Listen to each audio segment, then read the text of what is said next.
নমস্কার বন্ধুরা, বেঙ্গলি কুকিংয়ে সবাইকে স্বাগত। আজ আপনাদের সাথে শেয়ার করব মুগ ডালের হেলদি একটি রেসিপি, যেটা আপনারা মুগলেট বা মুগ ডালের প্যানকেকও বলতে পারেন। বাচ্চা বা বড়দের টিফিনের জন্য বা ব্রেকফাস্টে খুবই তাড়াতাড়ি বানিয়ে নেওয়া যায়। তাহলে চলুন দেরি না করে পুরো রেসিপিটি দেখে নিন। তার আগে বন্ধুরা, বেঙ্গলি কুকিংয়ে যদি নতুন বন্ধু হয়ে থাকেন তাহলে চ্যানেলটিকে সাবস্ক্রাইব করে পাশে থাকার অনুরোধ রইল। মুগলেট বানানোর জন্য সবার প্রথমে একটা বোলে মুগ ডাল নিয়ে নিচ্ছি।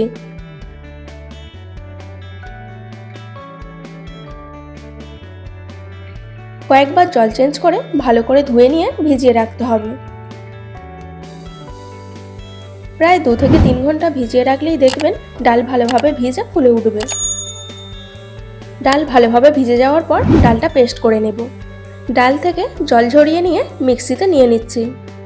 ডালের সঙ্গে আরও দিতে হবে সামান্য আদা কুচি, আর রঙের জন্য দিচ্ছি সামান্য একটু হলুদ গুঁড়ো। অল্প অল্প জল দিয়ে ডালের একটা স্মুথ পেস্ট করে নিতে হবে। আমার 1 কাপ ডাল পেস্ট করতে হাফ কাপ জল লেগেছে। ডালের পেস্টটা খুব বেশি পাতলা করবেন না, দেখে বুঝতেই পারছেন ঘনত্বটা কতটা রাখতে হবে। এবার একটা বড় বলে ডালের পেস্টটা নিয়ে দিয়ে দেব হাফ চামচ গোটা জিরে, স্বাদ অনুযায়ী লবণ। এবার আপনারা এর সঙ্গে আপনাদের পছন্দ মতো ভেজিটেবলস অ্যাড করে নেবেন। আমি এখানে নিয়েছি গাজর কুচি, ক্যাপসিকাম কুচি, টমেটো কুচি, পেঁয়াজ কুচি, ঝালের জন্য কাঁচা লঙ্কা কুচি আর কারি পাতা কুচি। এর সঙ্গে ধনেপাতা কুচিও অ্যাড করা যায়। আপনারা আপনাদের পছন্দ মতো সব রকম সবজি অ্যাড করতে পারেন। আপনারাও সবজিগুলো এইরকম একদমই ছোট ছোট করে কুচি করে নেবেন। এবার সব কিছু ভালো করে মিশিয়ে নিতে হবে। সবশেষে দেব 1 চা চামচ বেকিং পাউডার। আপনারা চাইলে বেকিং পাউডারের পরিবর্তে ইনোও ব্যবহার করতে পারেন।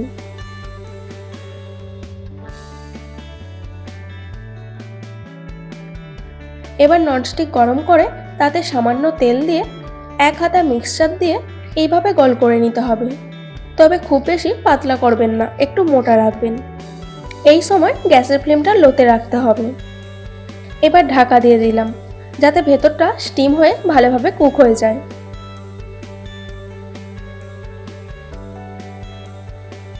প্রায় 2 মিনিট পর মুগলেটটা ওপর দিকে উল্টে দিলাম আর ছুরি দিয়ে কয়েকটা ছিদ্র করে দিলাম। এর ফলে ভেতরটা কাঁচা থাকবে না, ভালোভাবে কুক হয়ে যাবে। দুদিক ভালো করে ভেজে নিয়েছি, এবার তুলে নেব। একইভাবে সামান্য তেল দিয়ে 1 হাতা মিক্সচার দিয়ে গোল করে নিচ্ছি।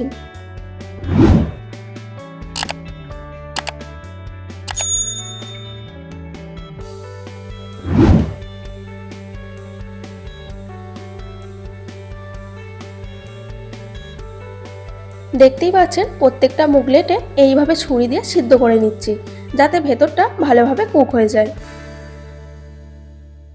বেকিং পাউডার দেওয়ার কারণে মুগলেটের ভেতরটা খুব সুন্দর সফট হয়।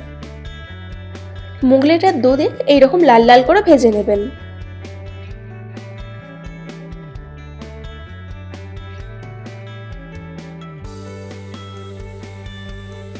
এইভাবে সব মুগলেটগুলো ভেজে নিলাম।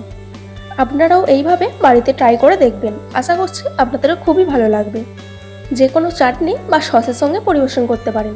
চাটনি বা সসের সঙ্গে খেতে খুবই ভালো লাগে। আশা করছি প্রত্যেক রেসিপির মতো আজকের রেসিপিটিও আপনাদের খুবই ভালো লেগেছে। রেসিপিটি ভালো লাগলে অবশ্যই একটি লাইক দিয়ে কাছের বন্ধুদের শেয়ার করবেন। আরও এরকম নতুন নতুন রেসিপি পেতে বেঙ্গলি কুকিং চ্যানেলটিকে সাবস্ক্রাইব করে পাশে থাকা বেল আইকন প্রেস করে অল নোটিফিকেশন অন করে রাখবেন। তাহলে পরবর্তী নতুন ভিডিওর নোটিফিকেশন সবার প্রথমে আপনার কাছেই পৌঁছে যাবে। আজকের মতো এই পর্যন্ত। দেখা হচ্ছে নতুন কোনো রেসিপি নিয়ে। ভালো থাকবেন, সুস্থ থাকবেন। ধন্যবাদ।